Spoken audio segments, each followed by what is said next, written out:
250 শয্যার যশোর জেনারেল হাসপাতাল শুধু যশোর নয়, পার্শ্ববর্তী ঝিনাইদহ, নড়াইল ও মাগুরার লাখো মানুষ এই হাসপাতালে চিকিৎসা সেবা নেন। তবে সরকারি এ প্রতিষ্ঠানে দেখা দিয়েছে ওষুধ সংকট।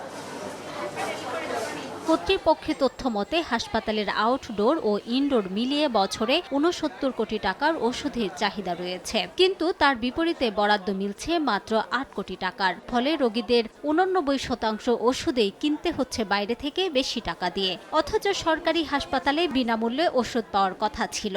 সদর হাসপাতালে ভর্তি হয়েছে যে কোনো একটা সহযোগিতা পাওয়ার জন্য, কিন্তু এখানে কোনো সহযোগিতা পাচ্ছি না। রাতে একটা বডি লাগলে যায় আর হাতে কিনে আনতে হয়। তাই বলছে চাতে এসে স্লিপ ধরে দিচ্ছে এবং আমাদের বাইরে থেকে কিনতে হচ্ছে। সরকারি ওষুধ দুটো লেগেছে আর সব আছে কিনে আমাদের ব্যবহার করতে হবে। সরকার থেকে কোনো ওষুধ আমাদের দিতেছে না। এই ব্যাপারে আমি তদারকি করতে বলবো হাসপাতাল কর্তৃপক্ষ বা আমাদের যে সরকার আছে তাকে, যে আমাদের সাপ্লাইটা যেন ভালো থাকে।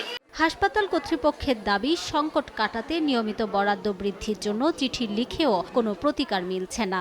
এই বিষয়ে যদি সরকার একটু নজর দেয় সেটা আমাদের জন্য একটু ভালো হবে। বরাদ্দ যদি বাড়ানো যায় আমরা আর একটু ভালো সেবা দিতে পারবো।